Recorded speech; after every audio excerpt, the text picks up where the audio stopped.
I can't believe the gay boys aren't turning in more when I do this, right? Where are you people? Oh, they're on Twitter. They absolutely are. They are. Oh, yeah. We'll They use love that us. clip. They love us on Twitter. We love you too.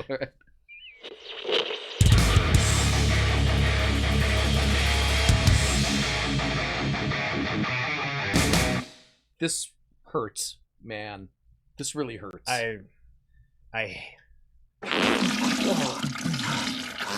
There's a part of me that really hates to have to do this. The Acolyte, episode 5. I don't know what the title of it is. I don't care. I don't care either. So I watched it Tuesday night as it premiered at 9 o'clock. Okay. And then I asked Charles if we could rewatch it again here just a few moments ago. Which we did. We just watched it. Because I had to think to myself, was it really as stupid as I thought? And yeah, it was. It was. This show is so fucking poor. It's so poorly written. The production values are great. It looks really good. They didn't chimp out or cheap out. These scenes on Coruscant, it looks like Star Wars. It feels like Star Wars. The CGI looks great. The costumes, it looks great. The story, it's just the most poorly written thing I've seen. I can't even tell you since when. It's so poorly written. Now, there are people who thought this was the best episode out of them all so far. I don't know if I agree with that. I mean, I get where you're coming from, because at least there was some action and some kung fu fighting. Choreography-wise, okay, you did some pretty cool stuff in here choreography-wise. I felt like I was watching a Jackie Chan film, and you follow Jackie Chan's rule of sometimes, like Bruce Lee films, one punch and it's over. That's boring. So it's boring, so I want to see a lot of action. Okay, this isn't really the right genre. It's not the right place for it. But okay, I guess some kung fu fighting was okay, but it had no heart. Like, I didn't care who won. I didn't even know most of the players, so none of it mattered. Every time people got cut down, I was just pointing out, they're gonna die. I heard the same bullshit argument all week from people that were trying to say, oh, this was great. This was the best episode so far because it had some of the best lightsaber scenes that we've seen in Star Wars. Okay, number one, it's just not true. But number two, if you want to see cool stunts, just watch Mexican luchador wrestling, where these gymnasts perform these stunts that defy belief. You don't have to do that. You can go to YouTube and type in like lightsaber duels and watch some amateurs. Right. Like actual fencers putting on lightsabers. Yeah, they do the cool stuff with lightsabers, and it's really cool. That's not Star Wars. That's pornography. Yeah. You're just watching Star Wars porn. Because it means nothing. Nothing! What made the lightsaber battles in the original trilogy so great wasn't the fact that they had amazing choreography. It's that there were real stakes happening. There was emotion happening. They were telling story through the lightsaber battle. They talked through it. There was what it tells me more than anything, it tells me why Carrie-Anne Moss is in this. To do kung fu? Because Leslie Headland's only reference for science fiction is The Matrix. Oh. That's all she knows. So she's just bringing the actors, bringing the choreography, bringing that same feel of action sequence, because that's what sci-fi is. That's her only frame of reference. And when the only tool in your toolbox is a hammer, every problem is a nail. Sometimes you need a screwdriver. Sometimes you need pliers. Sometimes you need a soldering iron. Sometimes you need a welding rig. You can't do everything with a fucking hammer. So I want to tell you something horrible. And when I tell you, you're going to completely change the way you look at the Acolyte.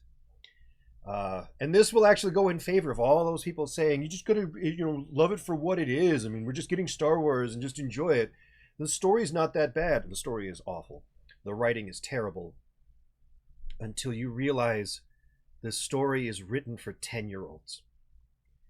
And it's from the company that makes stories for 10-year-olds.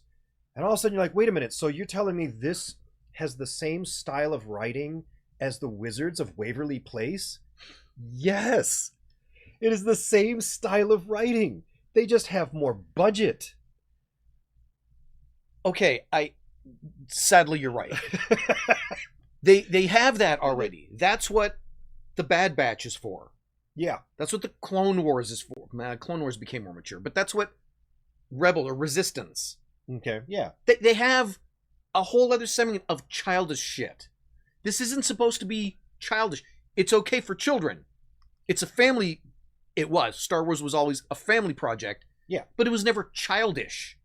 And this is childish because none of your characters have a motivation that makes any sense. no. They either have no motivation or they have contradictory motivations. And they swap at a dime for no reason. Sometimes within 2 scenes of each other. Take her back to the ship. Okay, I'll bind you and I'll take you into custody if I have to.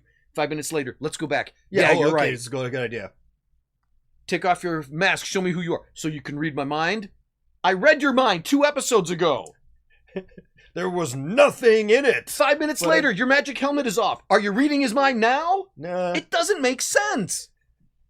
When they tried to do the parent trap Right. a few episodes ago, and the shopkeeper sees it, you look just like her. He pieced it together immediately. Right. But the Jedi are stupid. Didn't she get a fucking Mike Tyson style fucking face tattoo? Yeah, but he won't notice that. None of it makes any sense. No forethought. Zero No. forethought went into it. Because not only is it written for a 10-year-old, I really feel like it's written by a 10-year-old. Like this is like how a 10-year-old tells a story. We cognitively know that it's not Right. 10-year-old children in the writer's room, but that's the level of skill that they're at. Yes. Or it's intentional. I can't fathom that they fell into these plot holes intentionally. They just don't know what they're doing. Did they write all the episodes ahead of time, or are they actively writing them right now and like I don't filming stuff as we go? I don't know, but it's inexcusable, man. It's inexcusable. He catches Osha, puts the lightsaber here. He can kill her now, but he chooses not to. 3 minutes later, he tries to kill her. Do you want her dead or don't you? I'm going to turn myself into the Jedi. I'm going to surrender myself to the Jedi. Hey, here's the Jedi. I'm going to take you into custody. You're under arrest. No, we have to karate fight. Do you want to surrender to the Jedi or don't you? You can't leave every possibility open. Your character has no motivation, so it's a stupid character.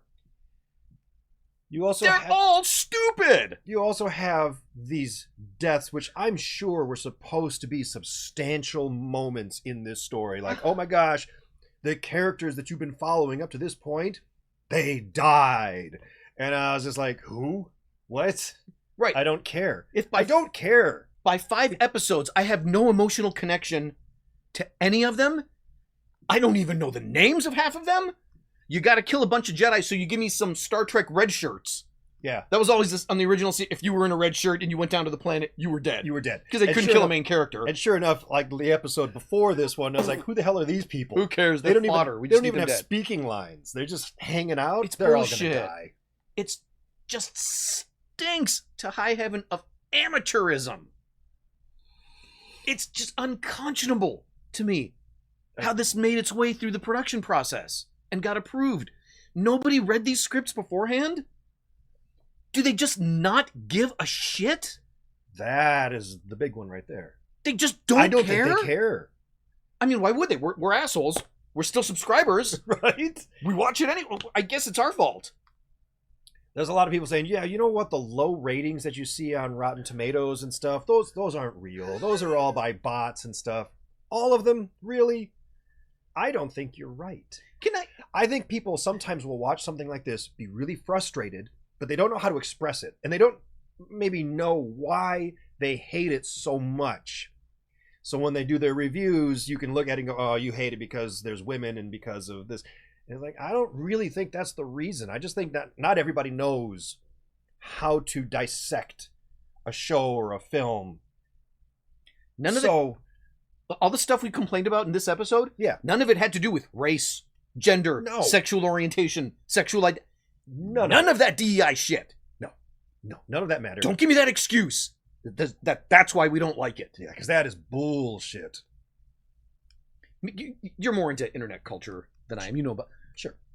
When they complain about review bombing, yeah, are they suggesting that it's just a handful of people writing multiple reviews? Yes. It's a handful of people writing multiple reviews. It's somebody who's created some kind of automated script that just generates bad reviews. So they're suggesting that it's not really millions of fans like us watching it and saying it's bullshit. When we all collectively say this is bullshit, no, it's just a handful of misogynistic incels who are review bombing. Yes. You're going to have a bunch of people who are like, hey, I hate this because racism and misogyny and all that. Those are legit. It's a small percentage, but those are legit. Okay. But on the other side, aren't you also going to have fans who love this because gay and queer and all that? So do you have both sides in that weird Yes, there's scale? this many of them on this end. Yeah. This many of them on this end. Like, Most of us live here. And when this many people tell you it's bullshit for these reasons, you should listen. But I don't think they will. I think they haven't in any of their other fucking series. This is all an ego project, right? This whole project is welcome to Leslie Land. This is my version of Star Wars. Well, then then they have no right to get mad when we reject it, because this is not Star Wars as I've ever known it. This is a new project. You attach the name Star Wars to it. It's not Star Wars. No, it's really not. And don't get me wrong, I do like the idea of Star Wars branching out. I think that they should. I do want to see new and engaging projects of Star Wars, but it still has to be Star Wars. There is a certain bar that you set. Yeah. There's a level of quality that you expect. And this isn't living up to that. But no. Look, you watch our show, you can tell we put very little effort into this, right? Right. It's fine because we do it for fun. We're not a part of a franchise. I'm not sure what I'm trying to say. Like if Markiplier or Mr. Beast suddenly switched his format and started doing our shit. Yeah. Putting as minimal effort into their shit as we put into ours. Or if he like legit said, hey, I have a new project. It's called Two Gaming Dudes. I found these two guys. So this is a part of my franchise, is this new show. And it's us. And you're going to be like, what the fuck? No. You could get a small segment of people on each end saying, these guys are these fucking dirty, lowbrow, awful humor. They're great. You're going to get, these guys are misogynistic fucking assholes making stupid fart and dick jokes. Right. You're going to get a few. Most people in the middle are going to say, this is bullshit because they put no fucking effort into this show. Right. We're playing intentionally to this small group. These little guys. We've neglected everybody here and everybody here. Yeah. That's intentional. That's our choice. We don't have shareholders we have to answer to. Disney does have to answer to this big group of people here in the center. And they've decided intentionally, fuck them. By all means, add something to the comments. I would love to see your comments on this. I can't believe, more than anything else, go to full screen here. Yeah. What drives me bananas, this is a complete offshoot. Okay.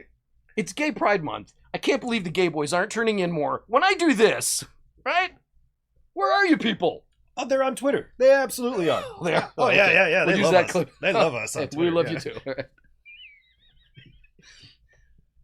We got a couple of fans that every time we flex out on camera, they're like, "Hey, it's at," and they put the time code on there. They're like, "Hey, it's right at this time," and they look bitchin'. I don't do any of this for health and longevity. What? You think I give a shit about longevity? I already think of killing myself 3 times a week. You think I want to prolong this shit? No. This is to get attention from strangers. All right. Anyway, so thank you for all the attention. I just needed a good lead in. It keeps nobody's us gonna going. watch this episode. I'm so disappointed. There's 3 episodes left. You already know where it's gonna go. At some point there'll be a big reveal about what really happened during the fire. Which I really feel like it's going to be something stupid. It's quasi Saul did something dumb. And every time I know Saul's name because he's Squid Game. But whenever I think of Saul, my mind immediately goes to Saul Rosenberg from the Jerky Boys. Hello? Hello? Yes? Yes, I bought glasses there. My name is Saul Rosenberg. Yes? And my eyes are going crazy. I can't find anything about this show to... There's nothing there. There's nothing there. There's nothing there. There's nothing there. It's Star Wars porn. There's nothing there. Yeah. It is just a series of fetch quests I don't know most of the characters. I don't care what happens to them. I mean, so you never watched The Bad Batch. No, I didn't watch The Bad Batch. But it's the same. I mean, it's not the same at all. It's a completely different story, but the style of storytelling, it's the same. It's simplistic kid stories. Yeah. Which for a kid is okay. Which is what I would expect from the Wizards of Waverly Place or The Sweet Life. Right. All of that.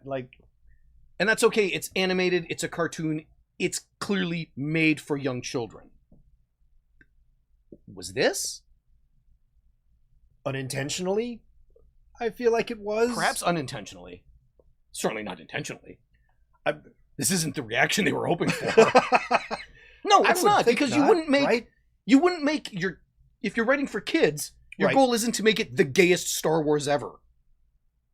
Maybe. Would it? I don't know. Maybe. I don't know. I mean, is there any way to piss off the anti-Disney folks more than to be like, look, they're clearly trying to indoctrinate our children into this...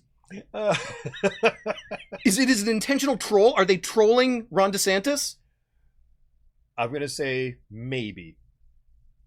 Well, that's risky to do with a $200 million project on a $4 billion property that you purchased. And still haven't paid off, by the way. I'm angry, but I'm so sad because this is fucking Star Wars, man. And why did they have to fuck with this? And what's next? We're going to go from here to... What's the next live action thing? Crew. Skeleton Crew? I don't even know what that is. It's about a crew on a ship getting into adventures. It's going to be Walmart Firefly. No. Star Wars is going to do Firefly? Maybe I'm wrong, but I think that's what they're doing. Maybe I'm wrong. God. I mean, how much longer can they keep losing money, making going for the crap? same I don't know. formula? The same well, I know, until people start canceling subscriptions. I mean, we're already not watching. There's already so many people that have just dropped off this series. There's a bunch of people that jumped in on episode 1, and they're like, yay, some new Star Wars. And then immediately we're like, oh, this sucks, and then just started falling off. And so the number of viewers just keeps falling and falling and falling.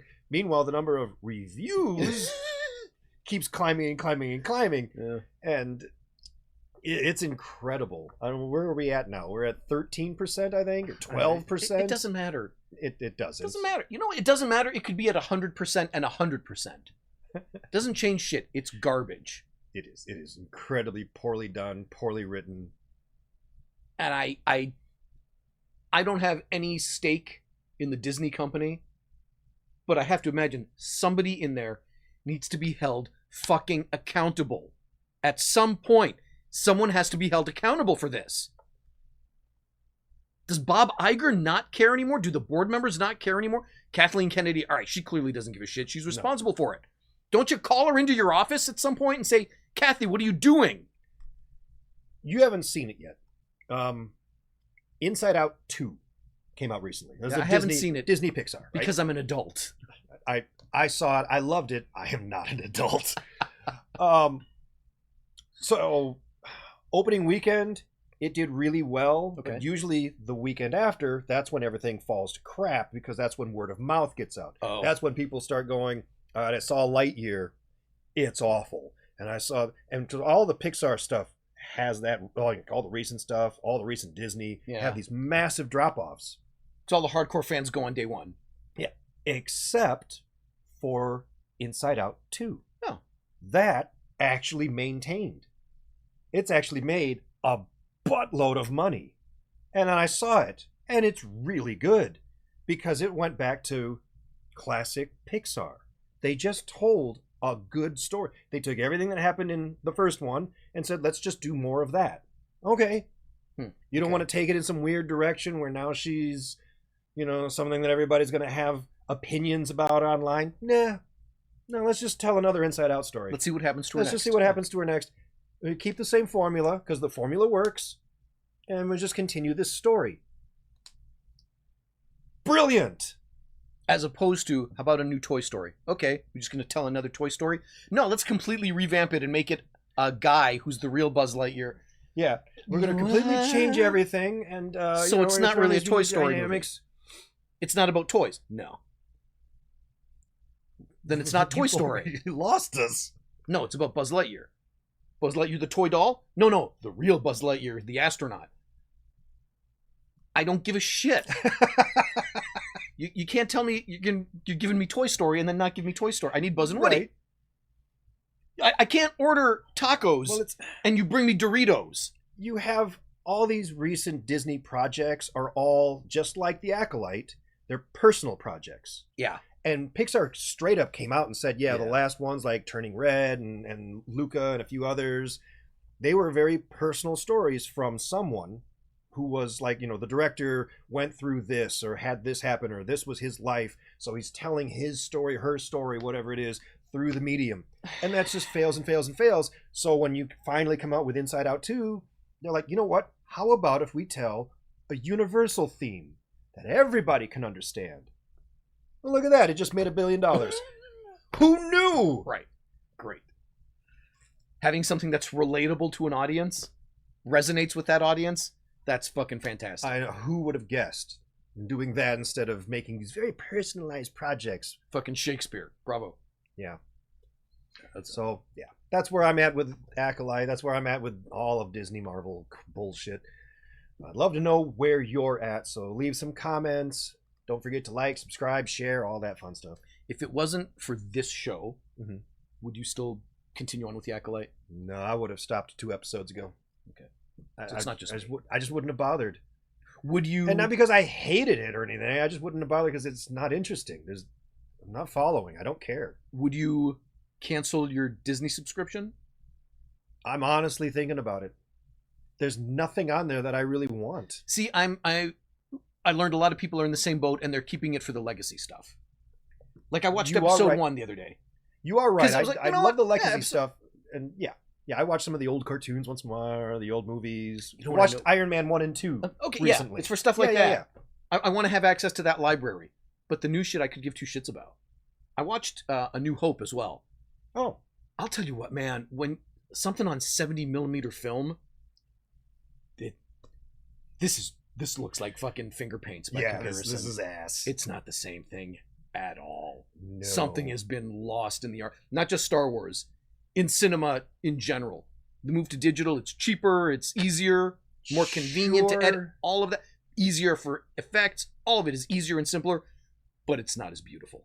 No, it does not look the same. You lose a certain quality, and it's not the same. Well, even the best filmmakers out there recognize that. Yeah, they even came out and said, from Scorsese to all the goods. They came out and said, the digital shit, it sucks, but I get it. It's cheap. Yeah, but it sucks. It sucks. All right, that's all we got. So I will catch you in another episode. Bye now. Later.